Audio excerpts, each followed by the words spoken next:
باب قول ما شاء اللہ وشئت۔ اس باب میں جو مرکزی مسئلہ ہے وہ اللہ تعالیٰ کی مشیت کا ہے۔ ہر قسم کی مشیت اللہ تعالیٰ کے لیے ہے، اور اس کائنات میں جو کچھ ہوا ہے یا ہو رہا ہے یا ہوتا رہے گا، سب اللہ رب العزت کی مشیت اور اللہ کے امر سے ہے۔ وما تشاءون الا ان یشاء اللہ رب العالمین، یعنی تمہاری مشیت اللہ تعالیٰ کی مشیت کے تابع ہے، مستقل کسی انسان کی یا کسی فرشتے یا جن کی کوئی مشیت نہیں ہے، اللہ تعالیٰ ہی کے لیے مشیت ہے، اور اسی کا امر اس کائنات پر نافذ ہے۔ لہذا یہ جملہ ما شاء اللہ وشئت کہنا شرک ہوگا، جس کا معنی ہے جو اللہ چاہے اور جو آپ چاہیں۔ تلفظ کی حد تک یہ شرک اصغر ہے، زبانوں پر اس قسم کا جملہ آ جاتا ہے، لیکن اگر کوئی شخص دل میں یہ عقیدہ رکھتا ہو ما شاء اللہ وشئت کہہ کر کہ جو آپ چاہیں، کہ آپ کی مشیت بھی مستقل ہے، اللہ تعالیٰ جیسی ہے، تو پھر یہ شرک اکبر ہوگا۔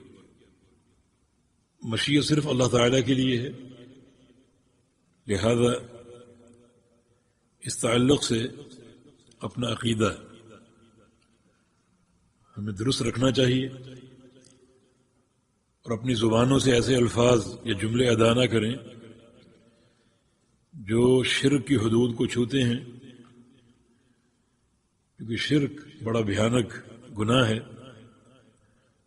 اور یہ پہلی حدیث قطیلہ رضی اللہ عنہ کی روایت سے ہے، جو قطیلہ بنت صیفی ہیں، اور یہ صحابیات میں سے ہے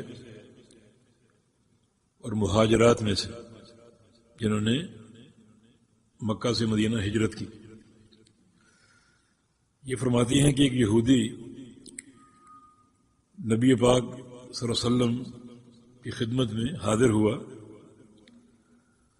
فقال، اور اس نے نبی علیہ السلام سے کہا، انکم تشرکون، کہ آپ بھی تو شرک کرتے ہیں، تقولون، یہ کہتے ہیں، ما شاء اللہ وشئت، اشارہ مسلمانوں کی طرف تھا کہ بعض مسلمان اس قسم کا جملہ ادا کرتے ہیں، یہ بھی تو شرک ہے۔ وتقولون، اور آپ بھی کہتے ہیں، والکعبہ، کعبہ کی قسم، اور یہ دونوں شرک ہیں۔ فامرہم النبی صلی اللہ علیہ وسلم، تو نبی علیہ السلام نے صحابہ کو حکم دیا، اذا ارادوا ان یحلفوا، کہ جب بھی قسم کھانا چاہیں تو قسم یوں کھا لیا کریں، برب الکعبہ، رب کعبہ کی قسم، وَأَن يَقُولُوا مَا شَاءَ اللَّهُ ثُمَّ شِئْتَ، اور یہ کہا کریں ما شاء اللہ ثم شئت، ثم کے ساتھ۔ یہ کل بات ہوئی تھی کہ ما شاء اللہ وشئت، ما شاء اللہ یہ معطوف علیہ ہے اور شئت معطوف ہے، اور یہ عطف بذریعہ واو ہے، اور واو جو ہے یہ بصورت عطف دو چیزوں کو جمع کر دیتی ہے۔ یہاں دو چیزیں جمع ہو گئیں، جو اللہ چاہے اور جو آپ چاہیں، اور بظاہر ان دونوں کا جمع ہونا مساوات کا تقاضا کر رہا ہے۔ گو بندے کے دل میں یہ مساوات نہ ہو تو اس کو شریعت نے شرک اصغر قرار دیا ہے،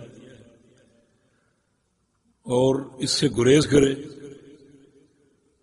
اور یوں کہہ دے ما شاء اللہ ثم ما شئت۔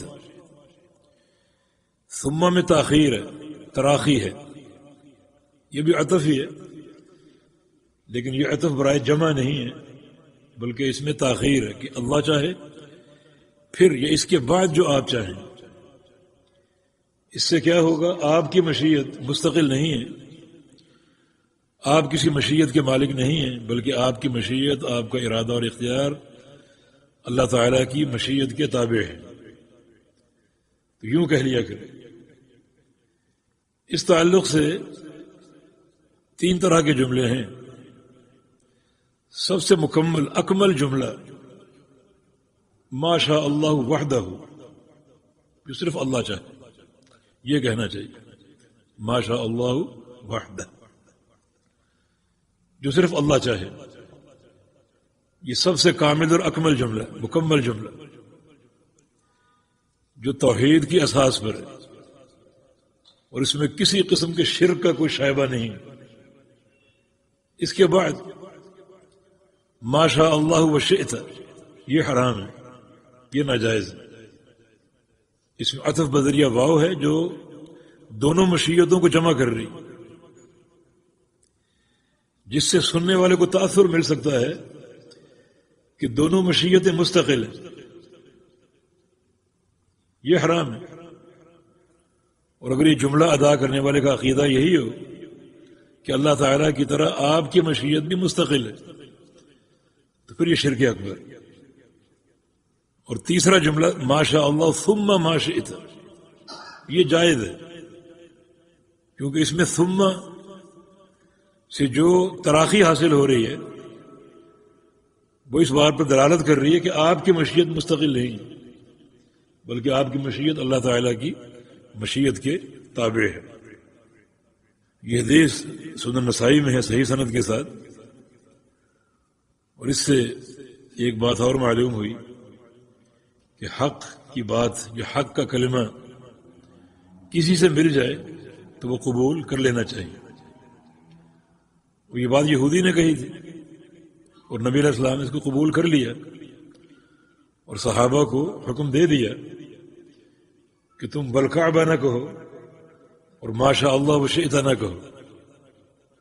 حالانکہ یہودی مبغوض ترین قوم، ان اشد الناس عداوۃ للذین آمنوا الیہود، ہمارے سب سے بڑے دشمن ہیں جن کی عداوت معروف ہے، مسلم، مگر پھر بھی کلمہ حق ان کی طرف سے آیا اور وہ قبول کر لیا گیا۔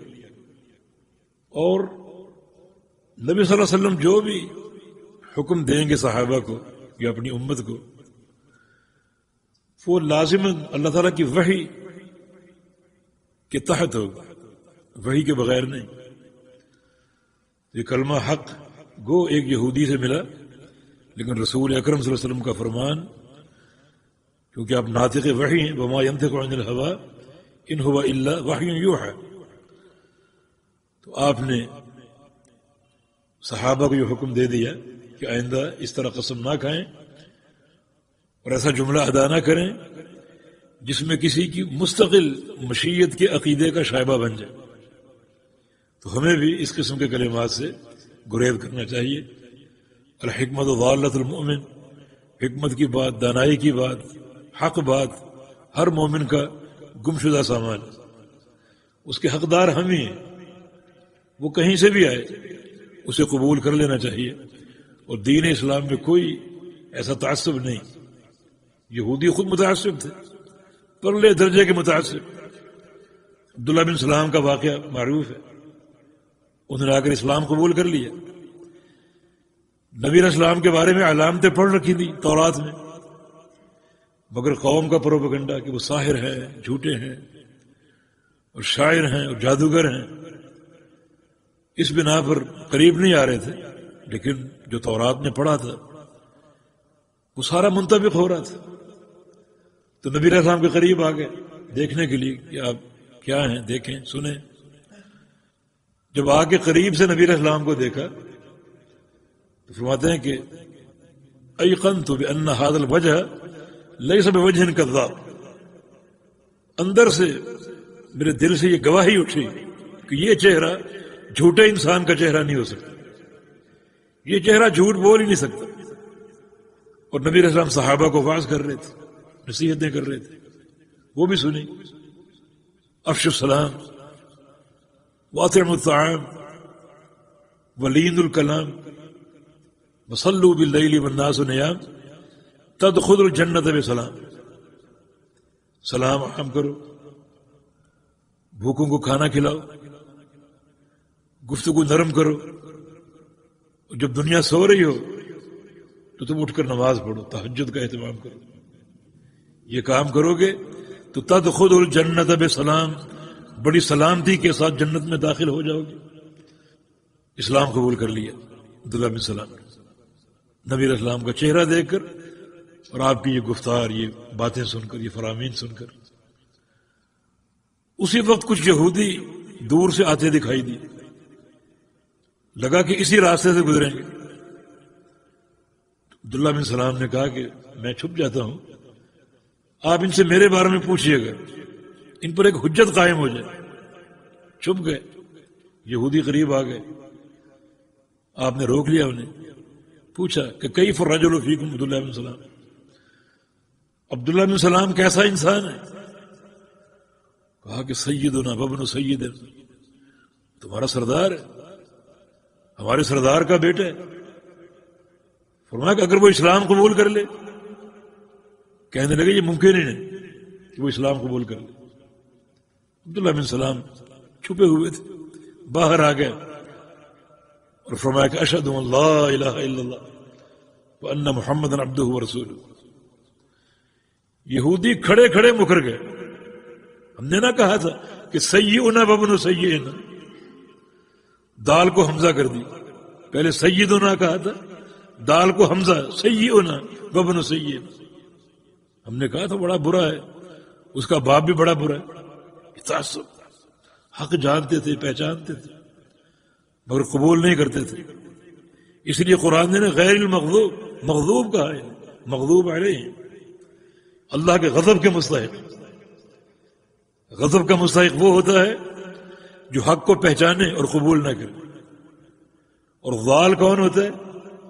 جس میں عمل کا جذبہ ہو مگر اس کے عمل کی اساس حق نہ ہو، اللہ کی وحی نہ ہو. یہ نصارہ تھا. تو یہودی متعصب تھے، دین اسلام میں ایسا کوئی تعصب نہیں. جی